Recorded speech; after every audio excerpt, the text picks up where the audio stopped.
2022 के घोषणा पत्र में उत्तराखंड क्रांति दल ने की है। अगर इस लिहाज से हम इसको देखें तो यूकेडी ने अपने घोषणा पत्र में सबसे ऊपर गैरसैंण को रखा है। यानी यूकेडी का यह मानना है कि गैरसैंण, जिसे वो चंद्रनगर कहते हैं, उसको स्थायी राजधानी बनाए बिना पहाड़ का विकास नहीं हो सकता। इसलिए उन्होंने इसको सबसे ज्यादा तवज्जो दी है। दूसरे अगर मुद्दे की हम बात करें, सख्त भू कानून लेकर आएंगे। उत्तराखंड क्रांति दल ने, जो उत्तराखंड के युवाओं की मांग है कि हिमाचल की तर्ज में उत्तराखंड में भी एक सख्त भू कानून होना चाहिए, उसकी बात भी अपने घोषणा पत्र में कही है। अगर आगे हम आप देखें तो उन्होंने 23 जिले बनाने की बात की है। वर्तमान में 13 जिले हैं, लेकिन उत्तराखंड ये मानता है कि अगर विकास गांव-गांव तक पहुंचाना है तो हमें 23 जिलों की आवश्यकता है। यही नहीं, उन्होंने कहा कि जो आज हमारे पास 95 ब्लॉक हैं, उनकी संख्या भी बढ़ानी पड़ेगी, क्योंकि अगर विकास का विकेंद्रीकरण करना है तो 30,000 से 50,000 की आबादी में कम से कम एक ब्लॉक होना चाहिए, और इस लिहाज से ब्लॉकों की संख्या 150 से 180 तक पहुंचाई जाएगी। अगर इसके आगे अगर हम बात देखें तो उन्होंने 30%, जब एजुकेशन की बात आती है, 30% स्कूलों में, उन्होंने कहा हम स्कूलों में निजीकरण को कम करेंगे, प्राइवेटाइजेशन ऑफ स्कूल को कम करेंगे, और जो प्राइवेट स्कूल है उसमें 30% स्थानीय बच्चों के लिए आरक्षित रखेंगे, उनको निःशुल्क शिक्षा देंगे।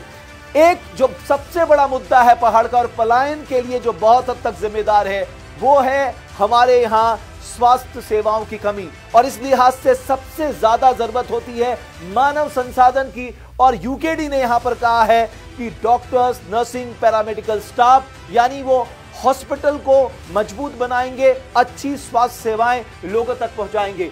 आगे अगर हम देखें, जो सबसे बड़ा मुद्दा है खेती के लिए प्रोत्साहन राशि, यानी आप अपने घर में काम करने के साथ साथ अपने खेतों में काम कर सकते हैं, इसके लिए आपको प्रोत्साहन राशि दी जाएगी ताकि पहाड़ की खेती बची रहे, किसानों को कुछ आमदनी हो जाए, और जो वो अपनी उपज कर रहे हैं उससे भी उन्हें आमदनी हो जाए। इसके लिए उन्होंने प्रोत्साहन राशि देने की घोषणा की है। और सबसे बड़ी बात जो उन्होंने प्रदेश की महिलाओं के लिए कही है उत्तराखंड क्रांति दल ने, कि एक अलग महिला नीति लेकर आएंगे, जिसमें महिला सशक्तिकरण, महिला के स्वास्थ्य की बात, महिला के आर्थिक स्वावलंबन की बात इस महिला नीति में उन्होंने कही है।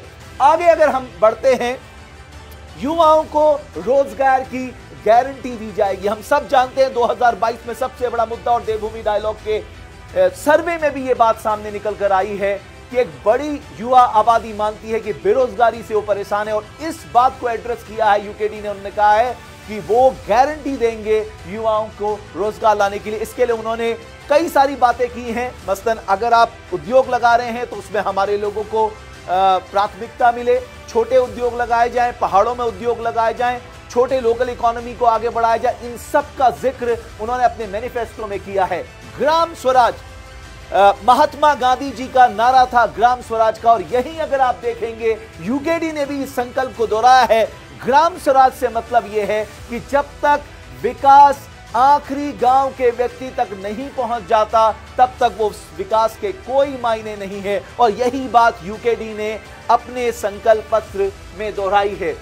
तो कुल मिलाकर अगर यूकेडी के संकल्प पत्र को हम देखें, उन्होंने भ्रष्टाचार मुक्त उत्तराखंड, माफिया मुक्त उत्तराखंड, ऐसी तमाम घोषणाएं की हैं।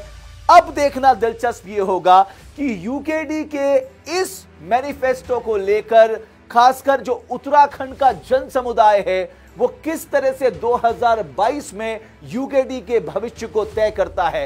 यूकेडी का चुनाव चिन्ह कुर्सी है, और क्या देवभूमि उत्तराखंड की जनता उन्हें कुर्सी पे लाती है या नहीं, 2022 में यह देखना दिलचस्प होगा।